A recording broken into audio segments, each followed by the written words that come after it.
মাননীয় ভারপ্রাপ্ত চেয়ারম্যান জনাব তারেক রহমান রাষ্ট্র কাঠামো মেরামতের যে 31 দফা দিয়েছেন, সেই 31 দফা নিয়ে আমরা নবীনগর 21টি ইউনিয়নের প্রতিটি ইউনিয়নে ওয়ার্ডে ওয়ার্ডে আমরা সভা করেছি, সমাবেশ করছি এবং মানুষকে বোঝাতে চেষ্টা করছি, মানুষের কাছে এই বার্তাটুকু পৌঁছে দেওয়ার চেষ্টা করছি।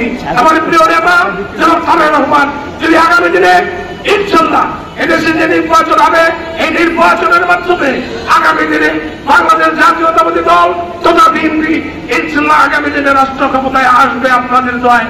আমরা বলতে চাই যে 31 দফা হচ্ছে এদেশের 18 কোটি মানুষের মুক্তির সনদ, 31 দফা হচ্ছে এদেশের আমাদের কৃষক মানে কৃষি পণ্যের ন্যায্য মূল্য মানে তার সনদ, 31 দফা হচ্ছে আমাদের খেটে খাওয়া মানুষের ভাগ্য পরিবর্তনের দফা।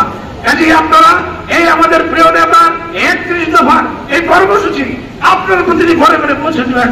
আমার অসংখ্য মা বোনেরা আছেন, আপনাদের কাছে আমার আহ্বান থাকবে, আপনারা গ্রামে গ্রামে আমাদের মা বোনদেরকে আপনারা আমাদের প্রিয় নেতা জনাব তারেক রহমানের 31 দফার বার্তা আপনারা পৌঁছে দিবেন। এবং আগামীতে বাংলাদেশে ফেব্রুয়ারি মাসে যে ত্রয়োদশ জাতীয় সংসদ নির্বাচন হবে, সেই নির্বাচনে দাঁড়িয়ে এসেছে ভোট দেওয়ার জন্য প্রস্তুতি নেওয়ার জন্য আহ্বান জানাবেন। নবীনগরে বিএনপি যুবদল ছাত্রদল অঙ্গ সংগঠন সবাইকে আমি আহ্বান জানাই, আসুন আমরা ঐক্যবদ্ধ ভাবে আমরা এই নবীনগরের বিএনপিকে গড়ে তুলি, প্রতিটি ঘরে ঘরে আওয়াজ তুলি, প্রতিটি ঘরে ঘরে আমার প্রিয় নেতা জনাব তারেক রহমানের ডাকে আপনারা সারা দিবেন, সেই উনার সালাম পৌঁছে দেন এবং আমরা আগামী দিনে ঐক্যবদ্ধ ভাবে আমরা নির্বাচন করব। যেই নমিনেশন পাই তার পক্ষে আমরা আছি।